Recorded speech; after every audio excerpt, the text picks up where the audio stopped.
Oi, gente! Hoje nós estamos em mais um episódio do Pode Entender. Essa temporada é a temporada de número 3. Nós trabalhamos nesse último domingo o Salmo 130 e o 131.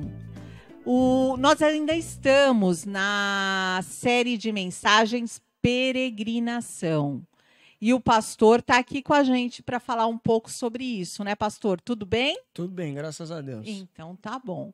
Pastor, vamos começar falando sobre o Salmo 130? O Salmo 130, ele fala um pouco sobre penitência, sobre confissão. E eu queria saber, se você pudesse falar um pouco mais para a gente sobre se o cristão de hoje tem consciência de que precisa clamar a Deus. Será que ele tem essa consciência? E mais, se a gente sabe que todo pecado que a gente comete, primeiramente a gente comete contra Deus. Eu acho que o cristão é quem precisa fazer todas essas considerações, porque a fé dele em Cristo tem tudo a ver com o reconhecimento da necessidade de um Salvador. Salvador do quê? Por quê? Porque eu sou um pecador, né? Salvo da condenação por causa dos meus pecados.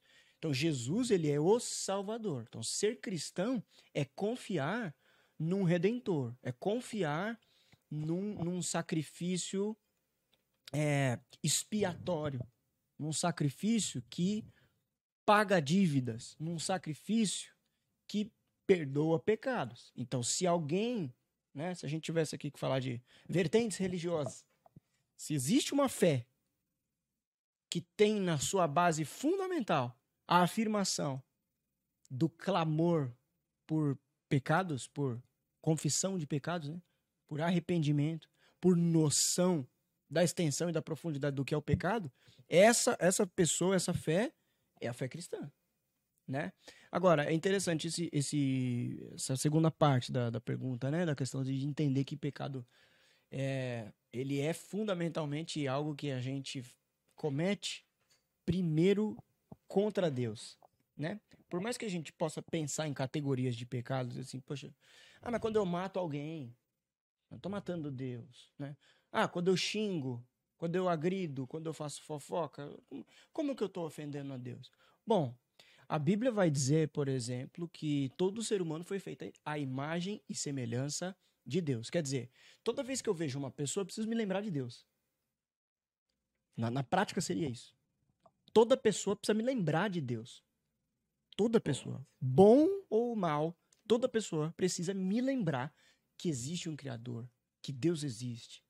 Então, quer dizer, quando eu xingo alguém, quando eu levanto falso testemunho contra alguém, quando eu agrido, né, verbalmente, fisicamente, enfim, quando eu cometo alguma injustiça, alguma injúria, algum pecado contra o meu irmão, eu preciso entender que, antes de tudo, eu estou ofendendo a Deus.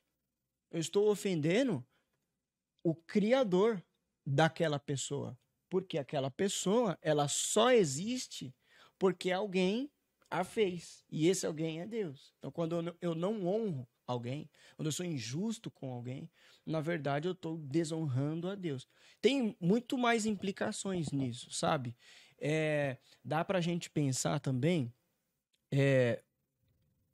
em Deus como o Criador, estabelecendo no mundo certa ordem e certa direção para todas as coisas. Então, a gente sabe, até provado pela ciência, que o mundo é regido por leis, lei da gravidade, né? Leis físicas, leis químicas, né? Tem tudo isso diz respeito nós somos, vamos usar um termo aqui, criacionistas, né? Defendemos Sim. Deus como Criador, nós colocamos essas coisas todas debaixo dessa estrutura da criação, da ordem, né, da providência de Deus para todas as coisas.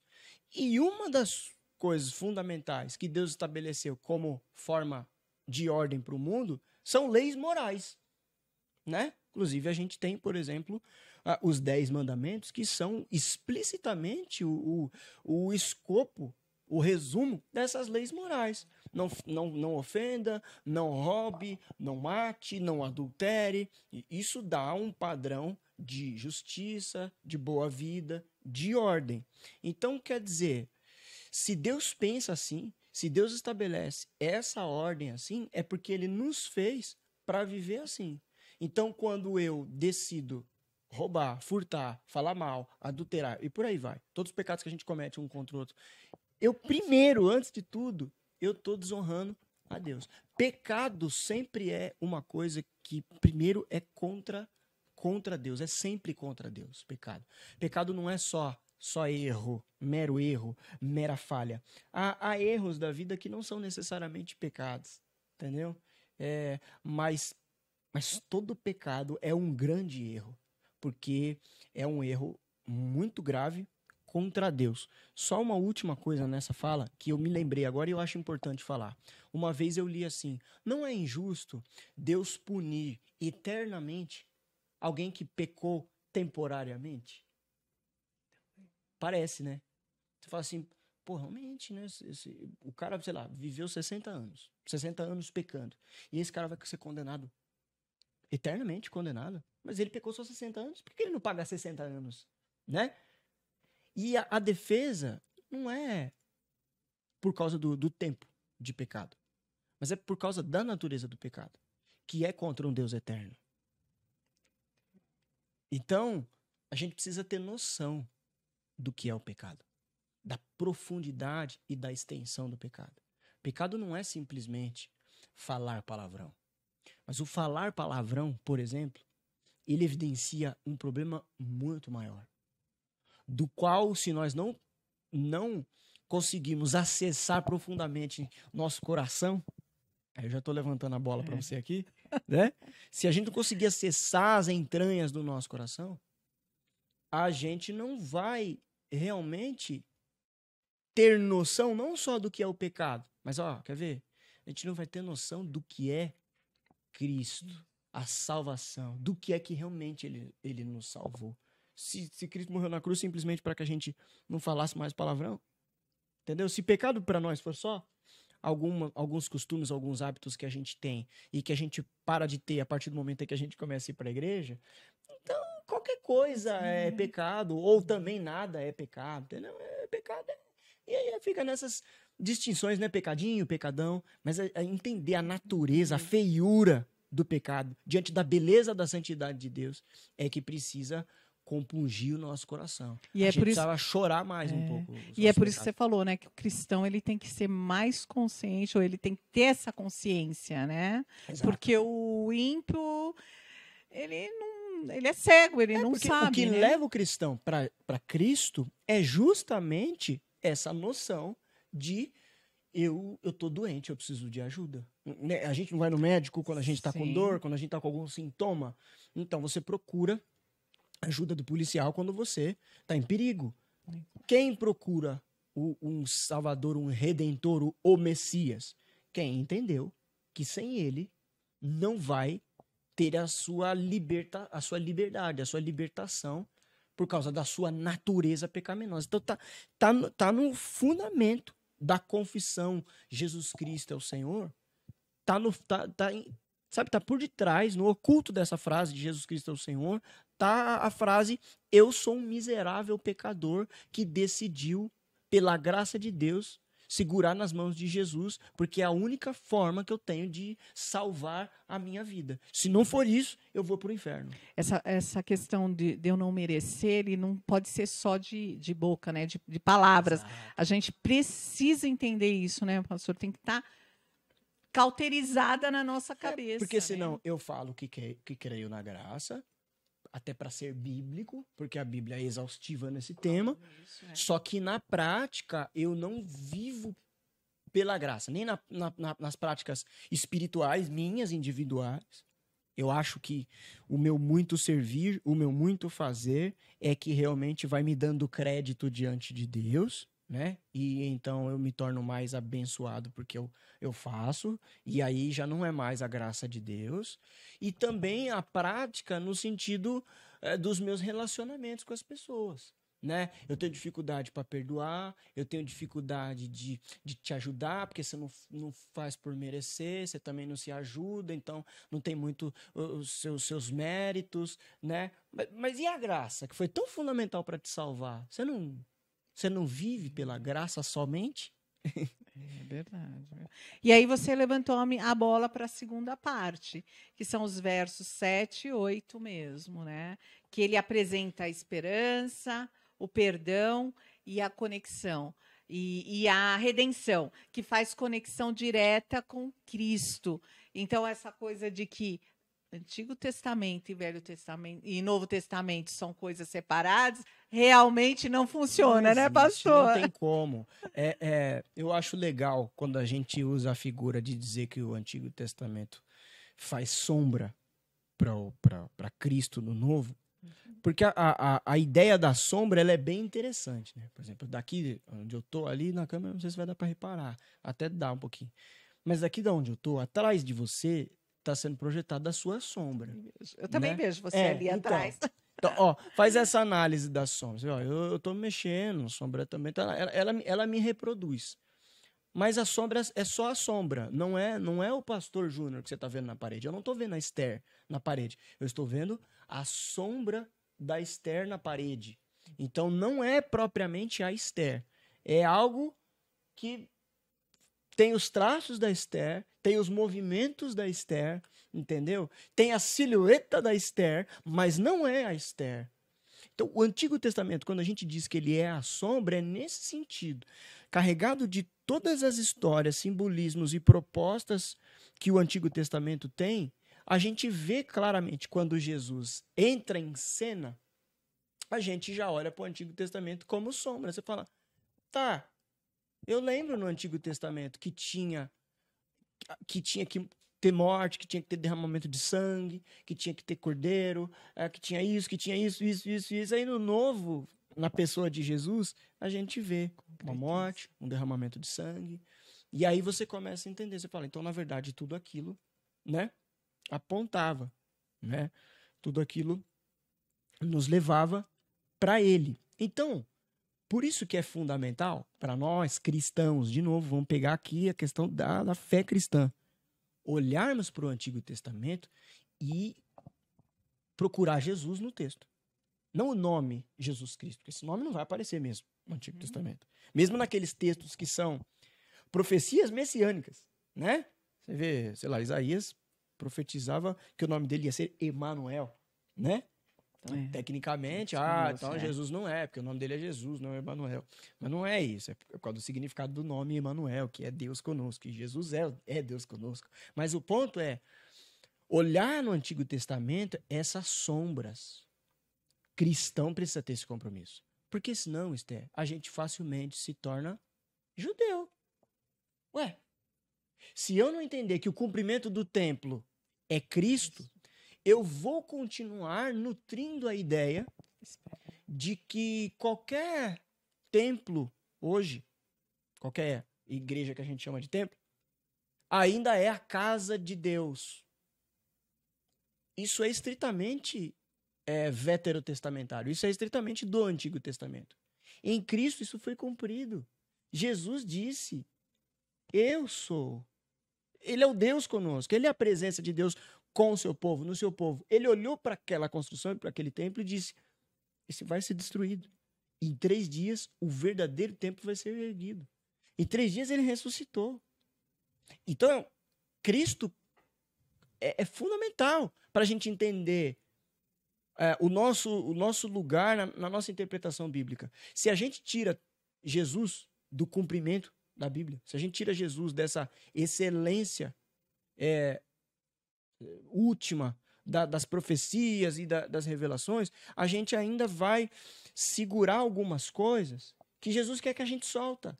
Entendeu? Então, o cristão tem essa coisa muito, muito importante, muito fundamental para a nossa leitura. Então, é sempre importante a gente olhar para procurar Jesus nesses textos do Antigo Testamento. E nesse salmo, né, Davi usa até a palavra redenção, né?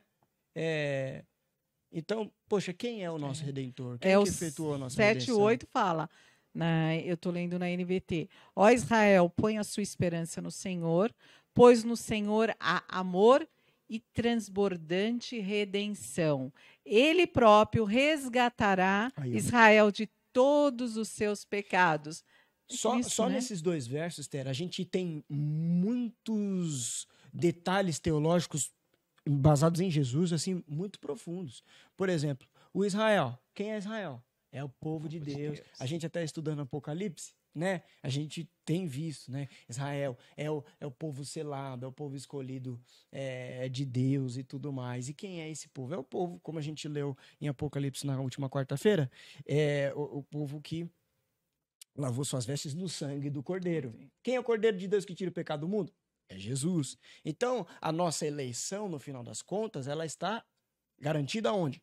Em Cristo Jesus. Então, Cristo Jesus é quem nos perdoou, porque ele é o Cordeiro de Deus que tira o pecado do mundo. Então, se ele é quem pagou o preço pelos nossos pecados, então ele é o nosso Redentor. E se nós somos o Israel de Deus, então, na verdade, esse texto, ele se aplica para nós.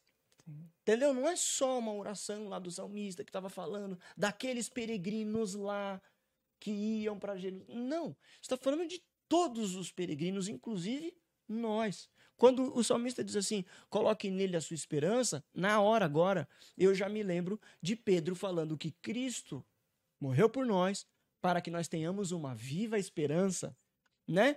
Nos resgatou para que tenhamos uma viva esperança. Então, veja só essa harmonia da Escritura e como é fundamental a gente ler não só Novo Testamento e não só Antigo Testamento, mas ler Novo Testamento acompanhado do Novo Testamento.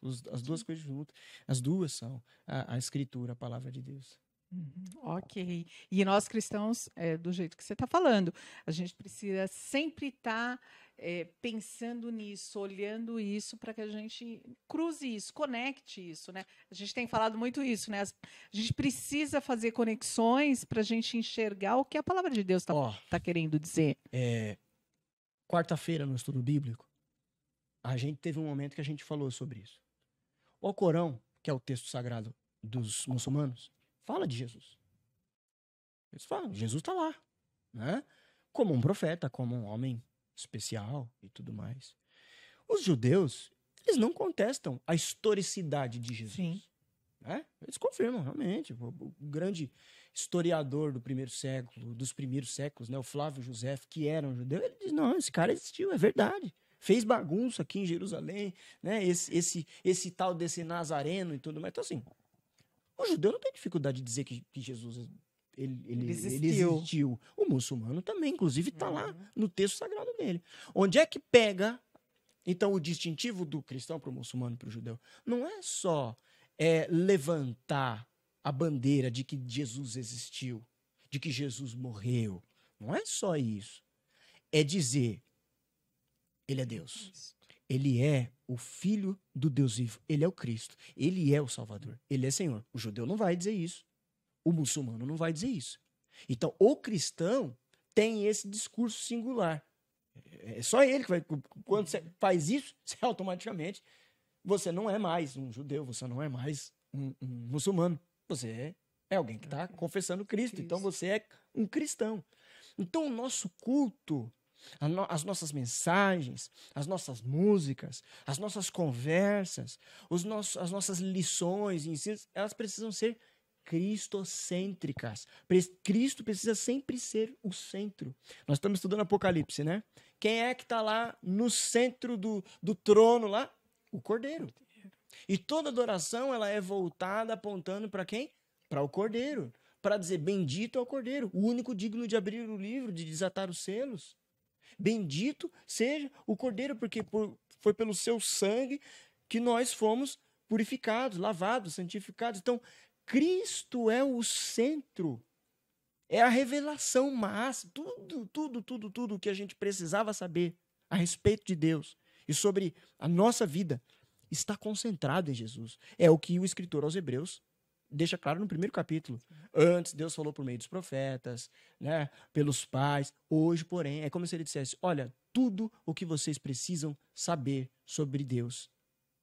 É só olhar para Jesus. Por isso que o mesmo escritor lá no capítulo 12 vai dizer: fite os olhos em Jesus, porque ele é o autor e o consumador da fé. Quer dizer, tudo que diz respeito a essa fé que nós professamos está em Cristo, na pessoa de Cristo. Então, para o cristão, Esther, Cristo, ele não é só mais uma coisa que a gente, entendeu? Que a gente professa, só mais um aspecto da nossa defesa teológica. Não, Cristo é tudo para nós, porque ele é o nosso Salvador, porque ele é o nosso Senhor, porque ele é o nosso Redentor, como o salmista terminou o salmo. Terminou.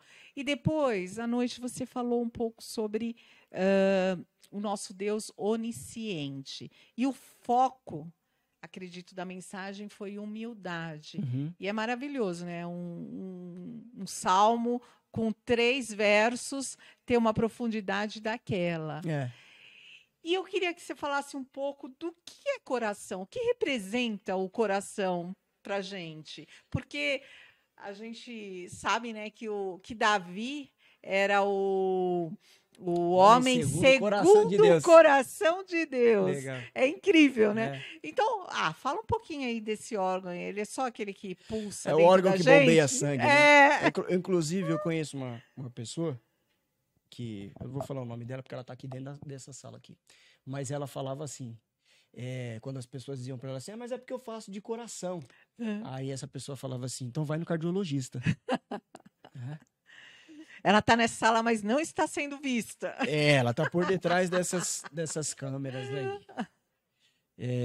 Que é uma pessoa, inclusive, de fundamental importância para esse programa acontecer. Né? É o que chega primeiro, é o último a sair. É isso mesmo. É quem produz todas as coisas. É isso Bendito mesmo. seja o Senhor na vida Importantíssimo na nossa vida. Exatamente.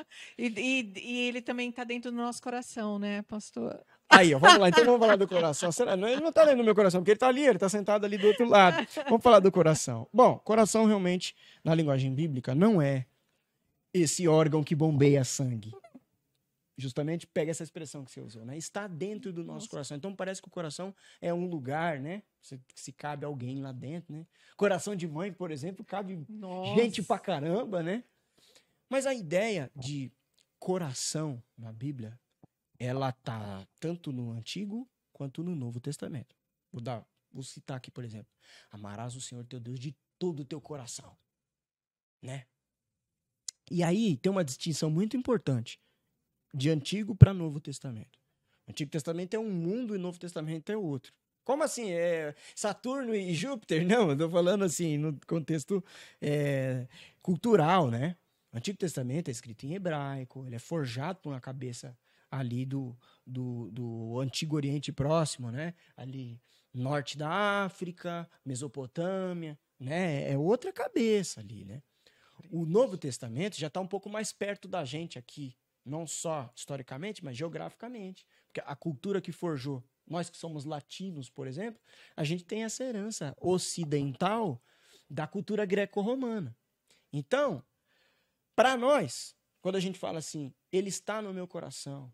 Olha, eu vou te dizer uma coisa de todo o meu coração. Essa música parece que toca o meu coração. Então tem um lado o quê? Sentimental pra gente. Né? A gente faz essa distinção entre razão e emoção. Olha, Esther, eu acho que você precisa começar a tomar decisões um pouco mais racionais. Né? Não deixa o seu coração falar mais alto. Né? Então parece para nós, ocidentais aqui, greco-romanos, latinos, que o coração lida com a demanda das emoções. Mas não é isso que a Bíblia quer dizer. A Bíblia não usa coração nesse sentido. Pega lá Provérbios que diz assim, de tudo que se deve guardar, guarda o teu coração, porque dele procede as fontes da vida. O coração, na linguagem bíblica, é como se fosse um sistema de valores e crenças dentro de nós. É o homem interior. O que você ama está no seu coração. Não ama no sentido só de sentimento, mas ama no sentido de que você tem apreço, valoriza e por isso você está comprometido e direcionado àquilo. Então, olha como só essa palavrinha, coração, ela é abrangente demais dentro da Bíblia. Por isso que Salomão diz, de tudo o que você puder guardar na sua vida, guarda o teu coração, porque é dele que procede as fontes da vida. Então, por isso que o resumo da lei é amar a Deus de todo o teu coração, né? Acima de todas as coisas, de todo o teu coração. Então, com todo o seu ser. E às vezes, e aí é importante a gente fazer esse exercício, tem muitas coisas que a gente sabe que não deve fazer, que não vai ser bom para nós, mas que a gente não consegue deixar de fazer. Por quê? Porque há prazer naquilo. Vou dar um exemplo. O cara sabe que ele não pode tomar Coca-Cola. Ele sabe, todo mundo aqui sabe que não pode tomar Coca-Cola, que é uma droga. A Coca-Cola é uma droga liberada, né? E aí, a gente toma Coca-Cola. Aí você olha o rótulo e fala, meu Deus, eu não podia estar tomando isso aqui. Mas por que não para de tomar, mesmo tendo a informação de que aquilo é uma porcaria? Porque você gosta. Porque é bom. Entendeu? Ainda mais se estiver gelado. No domingo, junto com o macarrão.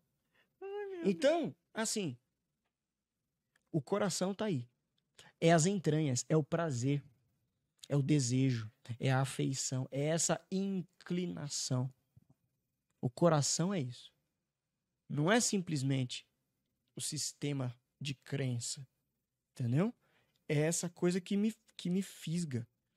Eu já citei aqui num outro episódio, não vou lembrar qual, um livro chamado Você é Aquilo que Você Ama.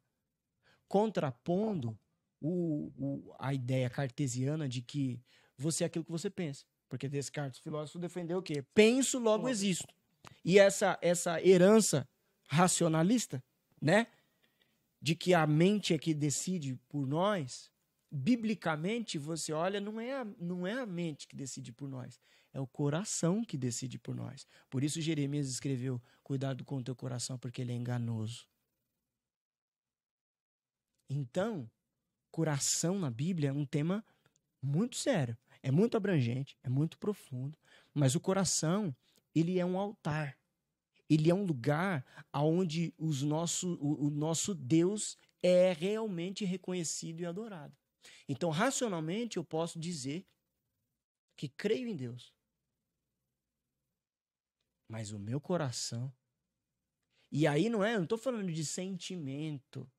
Esquece, já falei, esquece o nosso pensamento ocidental latino aqui. O coração, você vai ver ele na prática. Outro exemplo, outro versículo bíblico. Jesus dizendo, aonde estiver o teu tesouro, ali estará o teu coração. Então, Jesus está dizendo, o que você tiver, o que é tesouro? Tesouro é algo precioso, algo caro para nós. Né? Então, o que você tiver por precioso é ali, é naquilo que você vai estar preso, amarrado. Então, se sua família for um assunto muito caro para você, você vai estar disposto a matar e morrer pela sua família. Aonde estiver o teu tesouro, ali estará o teu coração. Entende? Se o seu coração estiver no dinheiro, e aí Paulo fala, cuidado com isso. Porque o amor ao dinheiro é a raiz de todos os males. Paulo não fala assim, o amor ao dinheiro é a raiz de alguns pecados. Não. Todos os males. É até uma coisa assim que a gente precisa gastar tempo para pensar. Caramba, todos os males estão atrelados a esse sentimento de egoísmo, de presunção, de orgulho.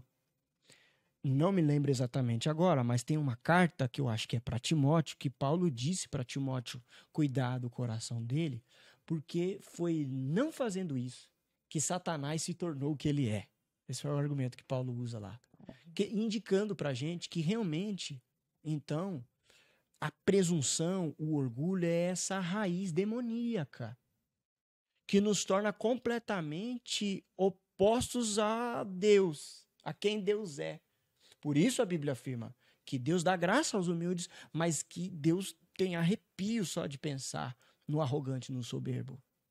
Então, o coração é esse centro da nossa existência, que às vezes, Esther, para simplificar e terminar aqui a questão do coração, às vezes vai aparecer na Bíblia com linguagens similares. Alma, espírito, né? Alma, espírito, coração. É mais ou menos a mesma coisa. Entranhas, ventre. Ele tá falando... Ele tá tentando... Os autores bíblicos estão tentando usar figuras para falar sobre esse anseio anterior, sobre essa fome anterior, sobre essa eternidade que habita dentro de nós, que só pode ser saciada por um Deus eterno e que fica pulsando dentro da gente. E a gente tenta satisfazer com comida, com dinheiro, com sexo, com poder, com boas obras, entendeu? Então, isso é o seu coração. É o que você realmente ama. É algo que você realmente se dedica. Você pode dizer que ama a Deus, mas na prática você se dedica, a sua devoção está em outra direção. Mas não simplesmente porque você não entendeu, não assimilou, mas porque o seu coração não foi regenerado. O seu coração não foi transformado. E a gente pensa... Nossa, você falou muita coisa. Desestabilizou, né, Esther? Desestabilizou tanta coisa que agora eu tô pensando. Pessoal, é isso aí, final aqui do episódio. Não, você falou, né, também do Salmo de Davi, né? Senhor, sonda o meu, né? Conhece o meu coração. E nesse aqui, no 131, ele fala: Senhor, meu coração não é orgulhoso e os meus olhos são... Quer dizer, ele é segundo o coração de Deus, porque ele fala, ó, tá aí meu coração, olha aí ele, verdade, né? Você perguntou do negócio do segundo coração de Deus, eu não falei. É muito importante esclarecer isso aí, porque as pessoas, né, pegam essa fala de Deus para Samuel, né? Eu vou levantar um homem segundo o meu coração, mas ali não é para dizer assim, porque alguém pode pegar e contestar, olhando para a vida prática de Davi, que tem muitos erros, e vai dizer assim, nossa, esse cara é segundo o coração de Deus? Olha como esse cara vivia. Não, você precisa entender que, segundo o coração de Deus, Deus está usando em contraste a um que era segundo o desejo do povo, que era Saul, que é o rei anterior, o rei antes de Davi, né? Saul foi ungido por Deus, mas assim, tecnicamente ele foi eleito num processo que o povo pediu. O povo disse para Samuel, todo mundo tem um rei, a gente quer ter um rei também, né? Então, e a Bíblia faz questão de mencionar, dizendo, tudo bem, vamos fazer segundo o desejo, o coração do povo. E aí a gente conhece a história de Saul, né? E aí Deus fala, bom, agora eu vou mostrar para esse povo, eles querem ser governados, não querem? Então, vou mostrar para eles o que é ser governados por alguém escolhido por mim. Não simplesmente escolhido pelos critérios dele. Porque Saul preenchia os requisitos do coração do povo. Um homem alto, um homem bonito, um homem, né, inteligente, capaz, competente. Aí Deus pega um menino franzino que fede a ovelha, que é rejeitado na casa do seu pai. Entendeu? Então, Deus diz, né? Eu não vejo como o homem vê, eu vejo o coração. Ele fala isso para Samuel, né? Então, assim, segundo o coração de Deus, não é uma questão literal de dizer, Davi era alguém... não, é dizer assim, vocês usaram o critério de vocês para colocar alguém no poder. Vou usar o meu critério e vou mostrar para vocês que ser dirigido por Deus, ser governado por Deus, não tem nada a ver com o que vocês estão pensando que é, né? Até porque se fosse literal, poxa, Deus não tem coração. Deus é espírito, né? Então, entenda essa linguagem bíblica humana para expressar assim, Deus quis revelar para o povo a sua vontade, usando a Davi, entendeu? E aí, pastor, eu queria ver com você sobre isso. Como é que um líder, e aí eu quero trazer também para os nossos dias e para você, né, acalma um povo, acalma os seus liderados, acalma as suas ovelhas, porque ele termina esse 131 Salmo, que só tem 3 versos, dizendo: ó Israel, põe a sua esperança no Senhor, agora e para sempre. Depois ele colocar o seu falar para Deus o que é, né, o coração dele, que ele não era orgulhoso, que ele era como uma criança no Que colo acabou de ser das- amamentada. acabou no colo da sua mãe, amamentar. Calmo, ele se vira ao seu povo, né? Porque ele era um grande rei. Coloca, Isso. põe a sua esperança no Senhor. Ele parece-me que ele está acalmando o povo dele também. Ele se acalmou Uhum. e ele está acalmando o seu povo. Aham. Como é que é isso hoje em dia? Como é que é? Eu acho que esse é o papel do líder, né? Que você levantou aí. Eu acho que é justamente esse o papel do líder. O líder, ele vamos pensar o seguinte: nós somos protestantes e nós defendemos e acreditamos no sacerdócio de todos os crentes. Então, tecnicamente, uma igreja não precisa necessariamente, vamos pensando assim, né? Jogando bem genérico aqui, de pastor. É? Oh, como assim? Eu sou um pastor, tá? Eu tô falando disso. E eu quero ser um pastor tal, de modo que eu me torne dispensável, inclusive, na vida das pessoas. Hã? É. Paulo diz para os Tessalonicenses, no momento seguinte, ele diz assim: a gente está muito feliz com vocês. Eu não preciso falar mais nada. Vocês estão fazendo tudo certinho. Acabou. Assim, Paulo tá dizendo assim: o meu papel se tornou dispensável aí. Eu não preciso ir aí de novo e falar, porque vocês já entenderam, né? É o mesmo Paulo que diz assim: gente, olhem para mim, por favor, olha para mim, porque olhando para mim, eu tô tentando imitar Jesus, tá? Então vocês olhando para mim é uma forma de vocês tentarem ver um modelo de seguidor de Jesus. Quando Paulo disse isso, pastor? Aqueles que gostam, né, da menção do texto, né? Sede meus imitadores, assim como eu sou de Cristo. Eu estou só parafraseando, traduzindo, né, interpretando o que Paulo disse. Mas o ponto, então, é a gente entender que Deus chama pastores, porque Deus é o pastor, de fato. Deus é o sumo pastor. Ele é o bom pastor que dá a vida pelas ovelhas. Eu não dou a vida pelas ovelhas. Eu não sou capaz de fazer isso. Entende? Então, embora as pessoas, a gente se aproxima, né? Pastor e ovelha, a gente tem uma boa relação, a gente nutre afeição pelo outro, fraternidade, coletividade, a gente se agarra. Eu preciso tornar a minha vida dispensável na vida da ovelha, de modo que ela entenda que ela precisa mesmo de Jesus e não de mim. Porque no dia que eu não puder estar, ela não pode se frustrar comigo. Ah, o meu pastor não me ama. Meu pastor não quer saber de mim. Ah, ele não é um bom pastor. Eu não sou mesmo. O bom pastor é Cristo.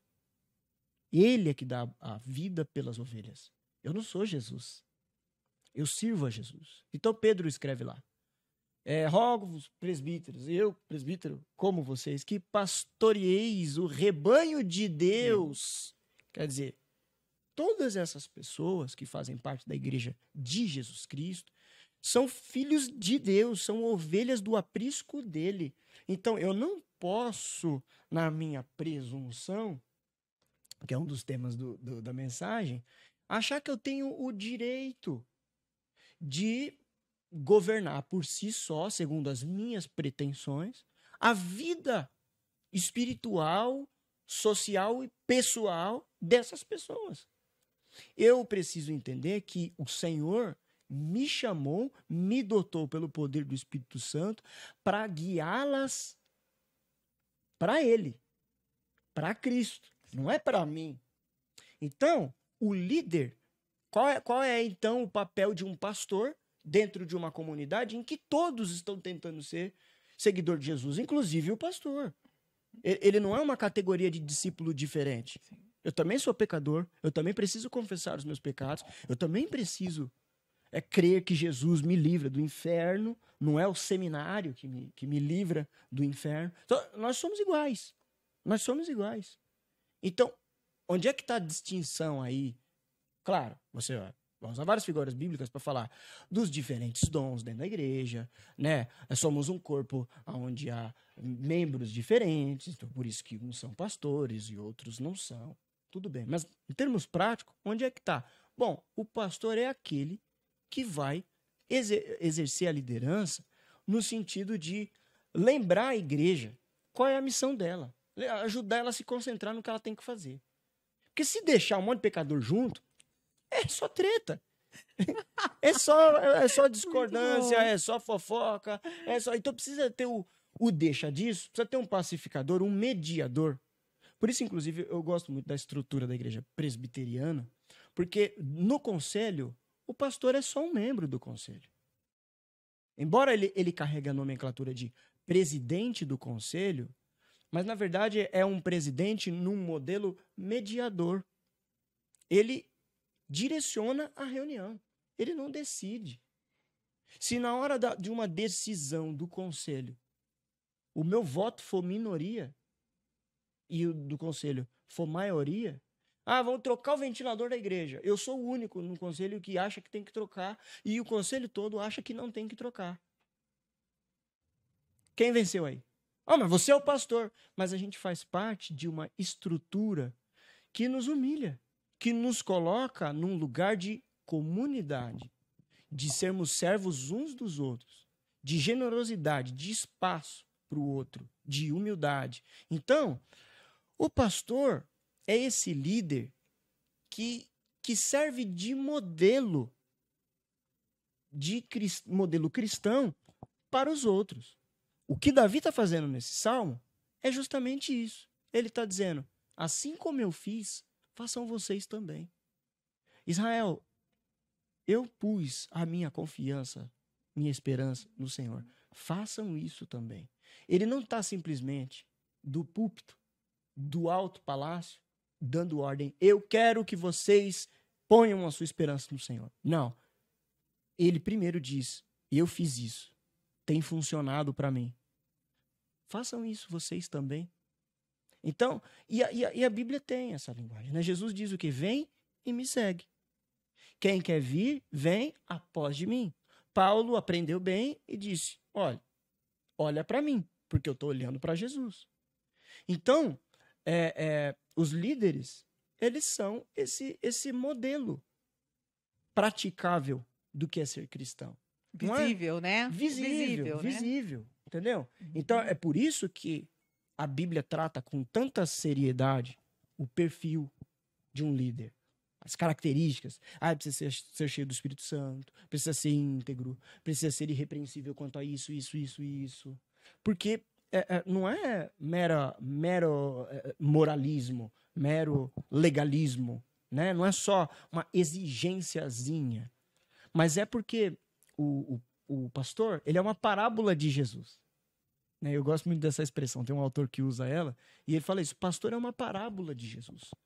E é verdade, por que parábola? Porque a parábola não é a história literal, ela é sempre uma coisa metafórica que quer apontar para aquilo que é real. Então, o pastor, ele é uma parábola mal interpretada de Jesus, mas ele está ali como um símbolo do bom pastor, do sumo pastor, que é Cristo. Então, a igreja precisa olhar para esse guia na fé, que é um termo que o livro dos Hebreus usa, a carta aos Hebreus usa, como essa pessoa que, esse cara aí está responsável por nos ajudar a seguir Jesus. Então, o papel do líder não é aquele negócio, faça o que eu digo, mas não faça o que eu faço. O líder, ele é o faça o que eu digo, porque eu estou dizendo o que está na palavra de Deus, e tente fazer o que eu estou fazendo também, porque eu também estou tentando obedecer esse livro. Entendeu? Então, nós estamos juntos nisso aqui. Né? Deus só me chamou para ir puxando a fila aqui, mas a gente vai todo mundo para o mesmo lugar, porque a gente está confiando no mesmo Senhor, tá? Não tem nenhuma qualificação pessoal que nos torna diferentes. E essas questões, elas são importantes da gente comentar. Então, o líder, no meu ver, é isso, tá, Esther? O líder ele vai dizer, façam isso porque eu estou tentando fazer também. E eu vejo isso nesse Salmo de Davi. Ele diz, meu coração não é presunçoso, eu aquietei meu coração. Israel, faça isso. Coloque a sua esperança no Senhor. Ele está dizendo, para mim funciona, e eu tenho certeza, para vocês vai funcionar também. Olha só. Muito bom, pastor. E a gente vai encerrar. Você quer falar mais alguma coisa? Não, acho que desse não. episódio? Acho que não, acho que... Além da gente agradecer aquele que a gente não está vendo aqui, É, que tá... é. A gente pode falar que ele está no coração da gente. Ah, pode sim. Então, gente, esse foi mais um episódio do Pode Entender, dessa terceira temporada. Se vocês quiserem ver outros conteúdos, entrem no nosso canal. Os nossos cultos de quarta-feira de estudo estão sendo também visto. Também você pode ver também ao vivo, ou então também depois gravado, estão sendo transmitidos também. Aos domingos, os cultos são às 9 horas e às 18 horas. Se você puder, venha nos conhecer. Por favor. Tá bom? Obrigada, pastor. Foi muito bom esse episódio. Viu? Também gostei. Papo Foi legal. ótimo, né? É isso aí. Ok. Então, tchau, gente. Tchau, Até gente. mais. Deus abençoe. Até a próxima.